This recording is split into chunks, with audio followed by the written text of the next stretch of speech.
बिहार में इसी साल के अंत में विधानसभा चुनाव होने वाले हैं और बिहार के सियासी बाजार में 8 जनवरी से ऐसी चर्चा चल रही है कि नीतीश कुमार अपने इकलौते बेटे निशांत कुमार को होली के बाद सक्रिय राजनीति में लाने जा रहे हैं। तो क्या अब निशांत ही जेडीयू की कमान संभालेंगे?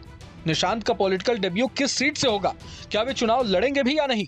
जानकारों का तो मानना है कि नीतीश के औपचारिक ऐलान से पहले ही बीजेपी सन्न है। कहा तो यह भी जा रहा है कि लालू यादव के बेटे तेजस्वी और एलजेपी चीफ चिराग पासवान भी नीतीश के इस फैसले से हैरान हैं।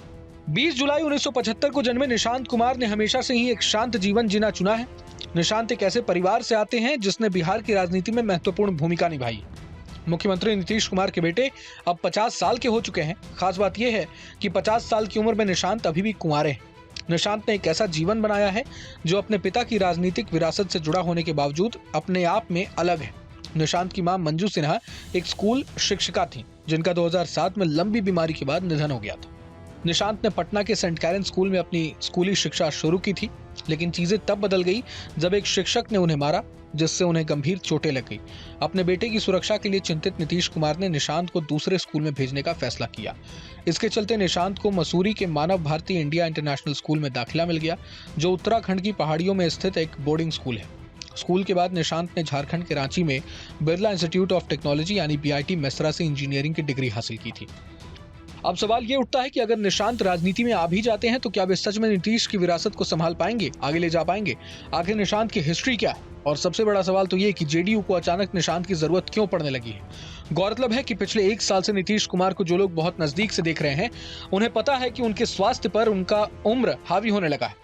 नीतीश कुमार जिस तरह बीमार दिखने लगे हैं, उससे उनकी पार्टी और उनके शुभेच्छुओं को चिंता होने लगी है। इसमें कोई दो राय नहीं हो सकती कि नीतीश कुमार के कमजोर पड़ते ही शुरू होने वाले पावर स्ट्रगल को रोकने के लिए जेडीयू में भी निशांत कुमार सर्वोत्तम साबित होंगे।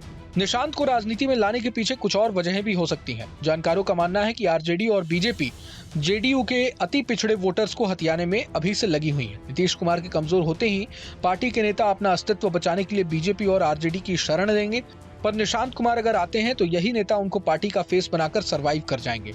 हालांकि नीतीश हमेशा वंशवाद के खिलाफ रहे हैं, ऐसे में इन अटकलों में कितना दम है ये कह पाना मुश्किल है। निशांत को लेकर जेडीयू नेताओं में तो संतोष की भावना नजर आ ही रही है। पूरे मसले पर बिहार सरकार में मंत्री और बीजेपी के सीनियर नेता प्रेम कुमार का भी बयान सामने आया है। प्रेम कुमार ने कहा है कि अगर निशांत पॉलिटिक्स में आते हैं तो उनका स्वागत है। कि बेटे निशांत भी राजनीति में आ सकते हैं, तो क्या लगता है कि वो आएंगे तो बिहार की राजनीति को अच्छे से चला पाएंगे? उनका स्वागत करेंगे। लोकतंत्र है, सबको आजादी है राजनीति में आने का। यदि माननीय मुख्यमंत्री जी के बेटे निशांत जी आते हैं तो वेलकम स्वागत है और अच्छा होगा बिहार के लिए। अगर युवा है, नौजवान है और बिहार पे एक अच्छा मतलब विकास को गति देने का काम करेंगे, हम आने का स्वागत करेंगे। उधर लालू के बड़े बेटे तेज प्रताप यादव का कहना है कि निशांत कुमार नासमझ है। तेज प्रताप ने हाल ही में कहा है कि निशांत को राजनीति की कोई समझ नहीं है। निशांत जी को समझ में नहीं आ रहा है। अब निशांत जी को नहीं पता है ना, वो फील्ड में ग्राउंड का उनको हाल क्या पता है। निशांत जी राजनीति में आएंगे तो स्वागत करेंगे आपका? अरे यंग है, लीडर है, यूथ अपना बनेगा। यंग यूथ अगर कोई लड़का नौजवान आगे बढ़ रहा है तो क्या दिक्कत है?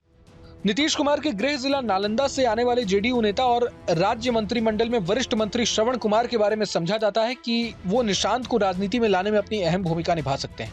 निशांत के बारे में जब श्रवण कुमार से पूछा गया तो उन्होंने कहा भी कि अगर वो राजनीति में आना चाहें तो उनका स्वागत करेंगे। उन्होंने निशांत को अच्छी सोच वाला युवक बताया और कहा कि ऐसे लोगों को राजनीति में बढ़ चढ़कर अपनी भूमिका निभानी चाहिए। उधर विपक्षी दल विशेषकर आरजेडी इस इंतजार में है कि निशांत कुमार अगर राजनीति में आते हैं तो नीतीश कुमार पर परिवारवाद के बहाने हमले शुरू किए जाएं।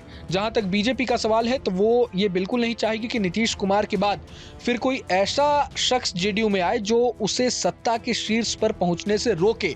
यानी वो कोई ऐसा चेहरा नहीं देखना चाहेगी जो नीतीश कुमार की जगह जेडीयू में ले सके और उसका खुद का करीबी ना हो।